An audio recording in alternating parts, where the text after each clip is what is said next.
السلام علیکم بیٹا، کیسے ہیں سب؟ ٹھیک ہیں؟ اچھا، کافی بچوں کے کوسچنز آ رہے تھے میری طرف اور کافی بچے پوچھ رہے تھے کہ سر ہمیں P M A long course Pakistan military academy کے بارے میں بتا دیں کہ ہم کیسے اپلائی کر سکتے ہیں، اس میں کون سے بچے اپلائی کرنے کے لیے ایلیجیبل ہیں، کیا کوالیفیکیشن ریکوائرڈ ہے، یا اس طرح کے بہت سارے کوسچن.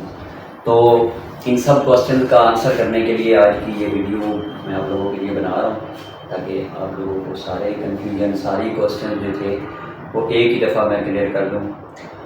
سب سے پہلے ہم اس کی ایلیجیبلٹی کرائٹیریا کو ڈسکس کر لیتے ہیں کہ کون کون سے لوگ جو ہیں وہ اس میں اپلائی کر سکتے ہیں اور اس کے لیے ایج کی کیا ریکوائرمنٹ ہے. کافی بچے ایج کے بارے میں کانشیس ہوتے ہیں کہ ہمیں ایج بتا دیں، ہمیں پرسنٹیج بتا دیں، مارکس کی پرسنٹیج کیا ریکوائرڈ ہے، یا اس طرح کے بہت سارے کوسچنس. تو اس میں سب سے پہلے ہم دیکھ لیتے ہیں کہ اس میں نا ایج کا کرائٹیریا تھوڑا چینج ہے ایجوکیشن کے حساب سے. فار ایگزامپل اگر آپ انٹر کے بعد اپلائی کر رہے ہیں تو اس کے لیے ایج کا کرائٹیریا تھوڑا اور ہے، ٹھیک ہے. اور اگر آپ بی ایس کے بعد یا بیچلر کے بعد بی اے کے بعد اپلائی کر رہے ہیں تو اس ٹائم ایج کا کرائٹیریا اور ہوتا ہے. تو سب سے پہلے ہم انٹر کو دیکھ لیتے ہیں. اگر آپ انٹر بیس پہ اپلائی کر رہے ہیں، ٹھیک ہے، تو اس وقت آپ کی جو ایج ہے وہ 17 سے 22 ایئرز ریکوائرڈ ہوتی ہے. 3 مہینے کی نا ایج ریلیکسیشن ہے. اگر 3 مہینے آپ کی کم ہے یا زیادہ ہے تو اس میں وہ کمپنسیٹ ہو جاتا ہے. اچھا، اس کے بعد اگر آپ بی اے کے بعد اپلائی کر رہے ہیں یا آپ 14 پڑھے ہوئے ہیں، سمپل وے، پھر آپ کی جو ایج ہے وہ 17 سے 24 ایئرس تک آپ کو ایج کی ریلیکسیشن مل جاتی ہے، ٹھیک ہے. اچھا، یہ مطلب اس میں تھوڑا سا ویری کرتا رہتا ہے.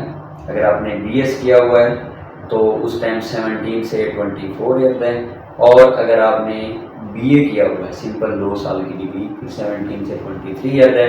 اگر آپ گورنمنٹ کے ملازم ہیں یا آلریڈی سولجر ہیں تو اس ٹائم آپ کی 17 سے 25 ایئرس یہ ایج کا کرائٹیریا. اچھا، اس کے بعد اکثر کوسچن ہے دوسرا کہ سر ایجوکیشن، مارکس، پرسنٹیج، یہ چیزیں. سب سے پہلے ایلیجیبلٹی میں ہے کہ آپ پاکستانی ہونے چاہیے، آپ کی نیشنلٹی پاکستانی ہونی چاہیے، پاکستانی کے علاوہ کوئی نیشنلٹی قابل قبول نہیں ہے. ڈوئل نیشنلٹی والے بھی اس میں اپلائی کر سکتے ہیں. مطلب کچھ لوگ ہوتے ہیں جو پاکستان کی بھی نیشنلٹی ہے، آؤٹ آف کنٹری کی ہے، وہ بھی اس میں ایلیجیبل ہیں، اپلائی کر سکتے ہیں. اب آتے ہیں مارکس کی پرسنٹیج پہ. اس کے لیے پہلے تو یہ دیکھتے ہیں کہ ایجوکیشن کتنی ریکوائرڈ ہوتی ہے. بچے اس میں ایجوکیشن جو ہے وہ 12 پاس ہونا ضروری ہے. آپ لوگ 12 پاس ہوں، آپ کے پاس 12ویں جماعت کا پاس سرٹیفکیٹ ہونا چاہیے، ٹھیک ہے. اس کے بعد اب بات کر لیتے ہیں پرسنٹیج کی. اگر آپ 12 پڑھنے کے بعد اپلائی کر رہے ہیں، مطلب F A, F S C, I C S, whatever آپ نے جو بھی کیا ہوا ہے، اس میں آپ کی پرسنٹیج جو ہے وہ 55% ہونی چاہیے منیمم. یہ ایلیجیبلٹی ہے، ٹھیک ہے. اس کے بعد پھر بات کر لیتے ہیں قد کی. تو قد آپ کا 5 فٹ اور 4 انچ ہونا چاہیے. یہ وہ منیمم ویلیو ہے، اس سے زیادہ ہو سکتا ہے، کم نہیں ہونا چاہیے. اگر آپ بیچلر لیول کے بعد اپلائی کر رہے ہیں تو اس وقت آپ کی بیچلر میں 60% مارکس اور ایف ایس سی میں 50% مارکس چل جائیں گے، ٹھیک ہے. باقی آپ کو میڈیکلی فٹ ہونا چاہیے، فزیکلی فٹ ہونا چاہیے. یہ ساری ریکوائرمنٹ اس کے اندر آ جاتی ہیں. یہ اس میں آپ کو ہر لیول سے فٹ ہونا چاہیے. اب جی پروسیجر بتا دیں سر، کیا پروسیجر ہے، کیسے اس کو اپلائی کرنا ہے، کیا کرنا ہے. بیٹا سب سے پہلے آن لائن اپلائی ہوتا ہے اس کا، ٹھیک ہے. آن لائن اپلائی آرمی کی آفیشیل ویب سائٹ ہے joinpakarmy.gov.pk. میں ویڈیو پہ مینشن بھی کر دوں گا، ٹھیک ہے. آپ نے اس پہ جا کے اپلائی کرنا ہوتا ہے، ٹھیک ہے. اب کوسچن ہے سر اس کی سیٹس کب آ رہی ہیں. بیٹے سیٹس اس کی ابھی نہیں آئیں. امید ہے کہ سپٹمبر کے مڈ میں یا اکتوبر کے سٹارٹ میں، ٹھیک ہے، اس کی سیٹس کے چانسز ہیں وہ آ جائیں گے. اب جی کوسچن ہے کون لوگ اپلائی کر سکتے ہیں. صرف میل اپلائی کر سکتے ہیں، فیمیل اس کے لیے بالکل ایلیجیبل نہیں ہے، وہ اپلائی نہیں کر سکتی، ٹھیک ہے. پروسیجر کیا ہے سارا. بیٹا پروسیجر یہ ہے کہ پہلے اپلائی ہوگا، اس کے بعد آپ کا انیشیل ٹیسٹ ہوگا، جو سینٹر آپ سلیکٹ کریں گے وہاں پہ۔ انیشیل ٹیسٹ کے 2 پارٹس ہیں، انٹیلیجنس اور اکیڈمک پورشن۔ انٹیلیجنس کے پھر اگین 2 ٹاپک ہیں، وربل نان وربل، ٹھیک ہے۔ وربل کے آتے ہیں 86 MCQs to 90، یہ ویری کرتی رہتی ہے ویلیو۔ نان وربل کی آتی ہیں 66 to 60، ٹھیک ہے۔ ٹوٹل 150 MCQs ہوتے ہیں انٹیلیجنس کے۔ اب بات کر لیتے ہیں اس میں اکیڈمک پورشن کی، تو اکیڈمک پورشن کے 50 MCQs آتے ہیں، اس میں آپ کا ڈفرینٹ ٹاپکس ہوتے ہیں، پاکستان ہسٹری ہے، ورلڈ ہسٹری ہے، کرنٹ افیئر ہے، جنرل نالج ہے، وٹ ایور، اس طرح کی بہت ساری چیزیں اس کے اندر انکلوڈ ہوتی ہیں، ٹھیک ہے۔ ٹیسٹ پاس کرنا ہے سب سے پہلے، اس کے بعد آپ کا میڈیکل ہوگا۔ میڈیکل میں وہ چیک کرتا ہے کہ آپ کا کوئی بازو وغیرہ یا کوئی ہڈی اس طرح کا کوئی ٹوٹا ہوا وہ تو مسئلہ نہیں ہے اس میں، ٹھیک ہے۔ اس کو بولتے ہیں انیشیل میڈیکل۔ اچھا، یہ کلیئر کرنے کے بعد پھر آپ کا ہوتا ہے فزیکل۔ فزیکل ہوگا آپ کا آرمی سینٹر میں، ٹھیک ہے۔ اس میں آپ کو 1.6 کلومیٹر ریس کلیئر کرنی ہے ود ان 8 منٹ، ٹھیک ہے، 8 منٹ کے اندر۔ اس کے بعد پھر چن اپس ہوتے ہیں، پش اپس ہوتے ہیں، ڈچ کراسنگ ہوتی ہے، کرنچز ہوتے ہیں، یہ سارے آپ نے کور کرنے ہوتے ہیں۔ اچھا، یہ کلیئر کرنے کے بعد پھر آپ کا ہوتا ہے انٹرویو، وہ بھی سینٹر پہ ہی ہوتا ہے، اس کو انیشیل انٹرویو کہتے ہیں۔ جب وہ انٹرویو آپ کا کلیئر ہو جائے گا تو یہ سارا پروسیجر اپلائی کرنے سے لے کے ٹیسٹ لینے تک کا جو پروسیجر میں نے ابھی تک ڈسکس کیا ہے، اس کو بولتے ہیں انیشیل لیول، ٹھیک ہے۔ انیشیل لیول کے بعد پھر آپ نے جانا ہے جی ISSB کے لیے۔ اب ISSB کیا ہے؟ ISSB ایبریویشن ہے انٹر سروسز سلیکشن بورڈ۔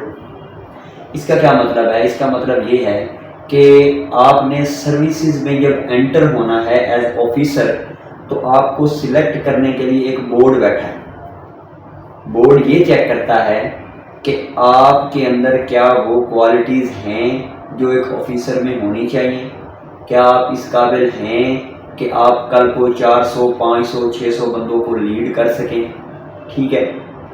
اگر آپ کی یہ کوالٹیز ہوتی ہیں تو آپ کو ریکمینڈ کریں گے، اگر نہیں ہوتی تو آپ کو ناٹ ریکمینڈ کریں گے۔ یہ ان کا فیصلہ میٹر کرتا ہے، وہ آپ کو جج کریں گے، اور جج کیسے کریں گے؟ اس کے لیے وہ 4 دن کا آپ کا ایک ٹیسٹ انٹرول ہوتا ہے، جس میں سائیکولوجیکل ٹیسٹ، بیسک ٹیسٹ، کچھ ٹاسک کرواتے ہیں، لیکچریٹ ہوتا ہے، پبلک اسپیکنگ ہوتی ہے، ورڈ ایسوسیشن ٹیسٹ ہے، اسٹوری رائٹنگ ہے، اس طرح کے بہت سارے ٹیسٹ ہیں، آبسٹیکلز بھی کرواتے ہیں، اور ایک انٹرویوز کا بھی ایک اسپیشل دن ہوتا ہے جس میں آپ سے 3 سے 4 انٹرویوز ہوتے ہیں۔ اس کے بارے میں ایک کمپلیٹ ویڈیو بناؤں گا آپ لوگوں کے لیے۔ خیر، اب یہ ہے جی آپ کا پروسیجر سارا ISSB کے اندر۔ اگر آپ ISSB سے سلیکٹ ہو جاتے ہیں، ISSB نے یہ کہہ دیا کہ یہ بچہ ایلیجیبل ہے، اس کو ہم ریکمینڈ کرتے ہیں، مطلب یہ آفیسر بن سکتا ہے۔ جب آپ ریکمینڈ ہو جائیں گے پھر آپ کا فائنل میڈیکل ہوتا ہے۔ فائنل میڈیکل کسی بھی آپ کے جو قریب CMH ہے وہاں پہ ہوگا۔ فائنل میڈیکل کے اندر آپ کی پوری باڈی کی اسکریننگ ہوتی ہے، جس میں ہر قسم کے ٹیسٹ، لائک لنگز کا ٹیسٹ ہوتا ہے، لیور فنکشن ٹیسٹ ہوتا ہے، TB کا ٹیسٹ ہوتا ہے، ہیپاٹائٹس کا ٹیسٹ ہوتا ہے، اس طرح کے بہت سارے ٹیسٹ ہوتے ہیں، ایکس رے ہوتے ہیں آپ کی باڈی کی بھی، یہ چیک کرتے ہیں کہ اندر وہ بیماری تو نہیں، کوئی بڑا مسئلہ تو نہیں۔ اگر آپ وہاں سے بھی سیٹ ہو جاتے ہیں تو اس کے بعد پھر میرٹ لسٹ لگتی ہے، اور پھر آپ کو PMA academy Pakistan military academy Kakul کے اندر بلا دیا جاتا ہے۔ 2 سال کا آپ کا پروسیجر ہوگا جس میں آپ نے ٹریننگ بھی کرنی ہے اور ساتھ میں اسٹڈی بھی کرنی ہے۔ 2 سال کے بعد آپ جب وہاں سے فارغ ہوں گے اس ٹائم آپ کو 2nd لیفٹیننٹ کا رینک ملتا ہے آرمی میں، اور ساتھ میں آپ کی سیلری بھی انکریز ہو جاتی ہے، ٹھیک ہے، اور آپ کو گریجویشن کی ڈگری بھی مل جاتی ہے۔ پھر آپ کی اپنی اسٹرگل ہے، اپنی محنت ہے، آپ جتنی اچھی محنت کریں گے اتنا آپ کا رینک بڑھتا جائے گا، اتنے آپ کے سلیکشن کے چانسز، امپروومنٹ کے چانسز آپ کے زیادہ ہوں گے۔ تو یہ ایک پورا روڈ میپ ہے آپ کے سامنے، انیشیل سے لے کے سلیکشن تک، اپلائی سے لے کے سلیکشن تک، وہ سارا میں نے آپ لوگوں کو کلیئر کر دیا ہے۔ اس کے علاوہ بھی اگر آپ لوگوں کا کوئی کوشچن ہو تو آپ پوچھ سکتے ہیں۔ بہت شکریہ۔